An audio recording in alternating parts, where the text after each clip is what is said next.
अरे मग त्याच्यासाठी योजना आहेत ना. राजश्री छत्रपती शाहू महाराज शिष्यवृत्ती म्हणजे परदेश शिष्यवृत्ती योजना. या योजना अंतर्गत तुम्ही परदेशात जाऊन शिकू शकताय. इटली म्हणू नका, फ्रान्स म्हणू नका, जपान म्हणू नका, USA म्हणजेच अमेरिकन सारख्या जागतिक लेवलच्या विद्यापीठात जाऊन तुम्ही शिकू शकताय. बरोबर. जो विमान खर्च, जो राहण्याचा खर्च, जो खाण्याचा खर्च आहे, तो सगळा खर्च आपलं सरकार करणार आहे. त्यामुळं सर्वांनी आणि या योजनेचा लाभ जर तुम्हाला 75% म्हणजे जास्त जर टक्के पडले 10वीला, तर तुम्हाला 11वी आणि 12वीचा खर्च सर्व आपला महाराष्ट्र शासन करणार आहे. म्हणजेच राजश्री छत्रपती शाहू महाराज गुणवत्ता शिष्यवृत्ती योजना. राजश्री छत्रपती शाहू महाराज गुणवत्ता शिष्यवृत्ती योजना. या योजनेअंतर्गत तुम्हाला जर 10वीला 75% जास्त टक्के मिळेल. 10वीला कोण येतं? ए 10वी वाले हातवर करा. जर तुम्ही 10वी जर तुम्हाला 75% जास्त टक्के मिळाले ना, तर 11वी आणि 12वीचा खर्च आहे, शैक्षणिक खर्च, त्यासाठी आपलं सरकार आर्थिक सहाय्य देखील करणार आहे. त्यामुळे चांगले टक्के वाढा. बरोबर आहे. त्यामुळं सर्वांनी अभ्यास करायचा आहे. आपल्या शाळेचं नाव, आपले शिक्षक, आपले प्रिन्सिपल यांचं सगळ्यांचं नाव मोठं करायचंय. डॉक्टर बाबासाहेब आंबेडकर म्हणाले होते, शिक्षण हे वाघिणीचं दूध आहे, आपण प्राशन करेल तो गुरगुरल्याशिवाय राहणार नाही. प्रत्येकाने शिक्षण हे घेतलंच पाहिजे. 75% म्हणजे जास्त तुम्हाला मार्क पडले तर तुम्हाला चांगल्या योजनेचा लाभ घेते. घेण्याचा सर्वजण योजनेचा लाभ.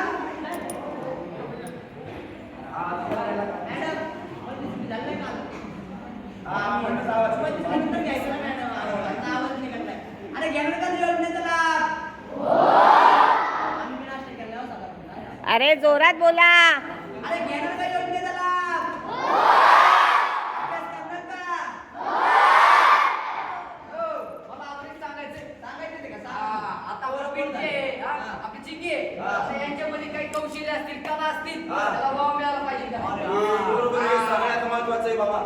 तर महत्वाची योजना म्हणजे कौशल्य योजना. म्हणजे काय? Skill of development. अरे बापरे, म्हणजे कौशल्य विकास योजना तीच घ्या. बरोबर. म्हणजे कौशल्य विकास योजना, या योजनेअंतर्गत तुमच्या अंगातल्या कौशल्यांचा विकास हे आपलं सरकार करणार आहे.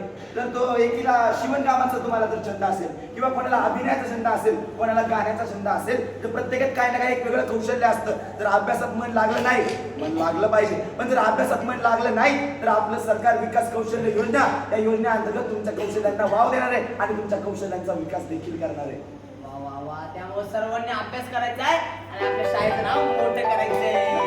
नक्कीच सगळे अभ्यास करतील आणि या योजनांचा लाभ घेतील आणि आपल्याला अभ्यास करायचंय, मोठं व्हायचंय आणि आपल्या गावाचं, आपल्या जिल्ह्याचं आणि आपल्या देशाचं नाव नक्कीच मोठं करूयात. नक्कीच या योजनांचा लाभ घेऊयात आणि एक समृद्ध भारत घडवूया. आपल्या महाराष्ट्र सरकारने 32 योजना आपल्यासाठी आणलेल्या आहेत. सर्व शिक्षक वर्ग, सर्व प्रिन्सिपल मॅडम वगैरे सर्वांना माझी विनंती आहे की म्हणजे तुम्ही या 32 योजना तुम्ही समजून घ्या. तुम्ही विद्यार्थ्यांना समजा, विद्यार्थ्यांच्या पालकांना समजा.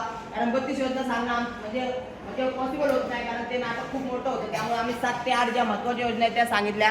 बोर्डावरती पूर्णच्या पूर्ण 32 योजना आहेत. म्हणजे त्याचा फोटो काढून घ्या, त्या तुम्ही समजून घ्या आणि विद्यार्थ्यांना समजा. नक्कीच तळागाळातला विद्यार्थी आणि